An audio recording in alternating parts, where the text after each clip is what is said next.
Okay, kaparmer, magandang araw. Dito tayo sa ating talong mga kafarmer. Yun, malinis, walang mga bunga na haharbisin. Gagana, ito lang. Isa, dalawa, tatlo. Pero ang inaano natin mga kafarmer ito kasi sobrang dami nito. Mga Friday pa ito makuha, next week. Nga pala mga kafarmer, andito tayo ngayon sa ating talong. May babahagi ako sa inyo na kaalaman. Ito sa akin kasi to, hindi ko to sinunod sa iba, kundi ako lang mismo ako lang yan sa akin sarili ang nagdi-discover nito. Paulit-ulit ko kasi itong ginagawa mula pa nung umpisa akong nagtatalong, dahil common talaga na problema pag biglang mag-init yung panahon, yung trips. Sa umpisa kasi niyan mga kafarmer, ano lang, yung pinaka-common lang natin na solusyon, bibili tayo ng insecticide pagkatapos mag-spray, yung pang trips. Kaso sa observe ko kasi mga kafarmer, kahit yung mamahalin pa na anong gagawin natin, hindi talaga maubos yan. Siguro nasa mga 90%, 95% ganon. Halimbawa yung trip shield yung gagamitin mo, talagang linis yan, pero may matitira. Pero kung gusto nyo maibalik talaga yung mabalik talaga siya sa zero talaga, wala kayong makikitang trips, may ginagawa kasi ako niyan mga kafarmer. Ito ibabahagi ko na lang sa inyo kasi maraming namang problema talaga nito. Ayaw ko namang ipagdamot. May diskarte kasi dyan mga kafarmer. Kagaya nito ngayon, alam ko sa paligid or sa kung saan sa mga lugar dito, mga halamanan dito ngayon sa lugar namin, may namang problema talaga. Tiningnan ko yung mga market doon sa palengke, yung mga talong nila, wala, gas.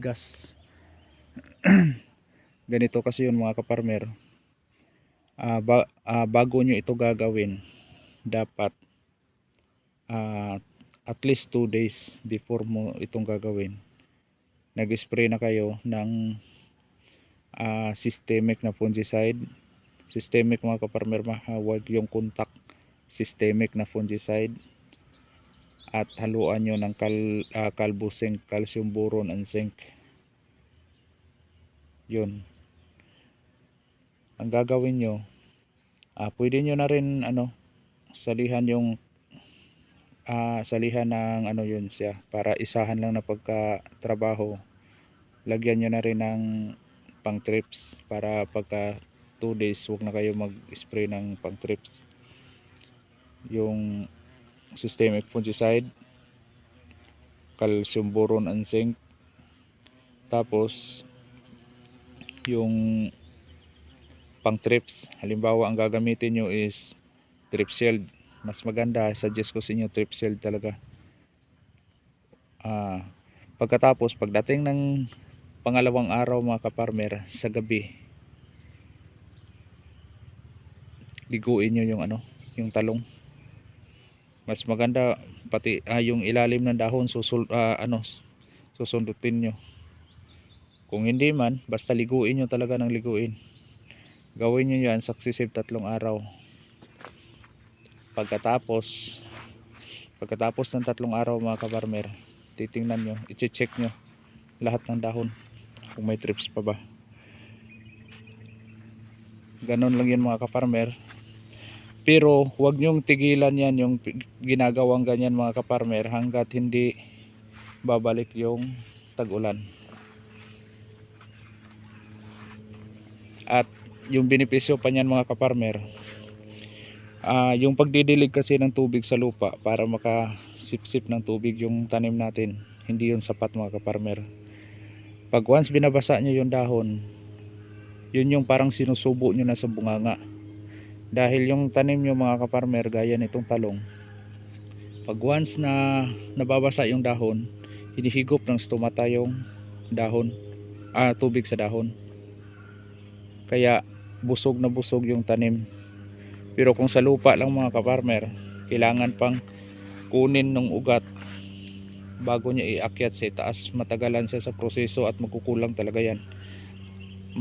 Samantalang pag idirekta niyo sa dahon, busog na busog siya diretso, kasi yung stomata na mismo ang hihigop ng tubig.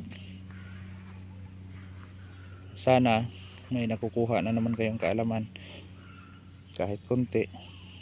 Yun lang ang gagawin. Basta trips ang problema or white flies, ganun ang gagawin nyo mga ka-farmer. Liguin nyo lang sa gabi, huwag sa araw, kasi kahit nagpo-fungicide kayo, halimbawa hapon, okay lang sa umaga, pero ang problema sa umaga hindi magtagal, tuyo yung dahon. Bakit sa gabi? Kasi sa gabi magtagal yung basa. Pag sa umaga, mayat maya tuyo na. At huwag nyong gagawin sa hapon or tanghali, kasi kahit nagpo-fungicide kayo mga ka-farmer, malaking possibility na mag-blight talaga yung dahon or mataktak yung mga ganito, mga ka-farmer. May possibility na hulog yan siya. Kaya may tamang oras kung kailan nyo gawin iyon. Hapon huwag gagawin, gabi, kundi sa gabi nyo gagawin mga ka-farmer. At nga pala mga ka-farmer, itong talong natin ready na tayo, uumpisa na tayong magbabanting or nagtatali sa pangatlong level, kasi susunod na linggo babagsak to sa bigat ng bunga mga ka-farmer, dahil ang dami ng lumalabas itong batch na to, marami ito yan. At saka yung sunod niya ito, marami yan, sobrang dami, kaya kailangan natin maunahan. Yun, mga ganito, marami ito. Tapos sunod pang ganito, yan. Tapos yung mga ganito, marami din to.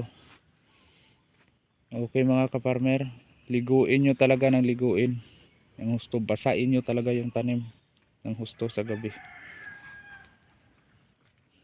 Ganun lang, kalaban kasi ng trips yung tubig.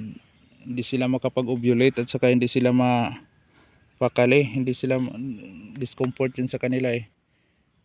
At saka yung mga itlog nila hindi yan pipisa, hindi magdi-develop. Ganon din yun sa white flies mga ka-farmer, the same. Ang solusyon nyo sa trips at saka sa white flies the same, kasi pareho sila ng karakteristik. Pag hindi nyo gagawin yan, spray na lang kayo ng spray, pabalik-balik, walang katapusan. Magagastusan kayo sa chemical, mahal pa naman. Okay, yun lang mga ka-farmer, sana nakatulong kahit konti. Hanggang sa susunod, laging tatandaan, magsasakang may alam, ginawang buhay, ngunit huwag lang pagmayabang, sapagkat Diyos ang nagbigay. Maraming salamat.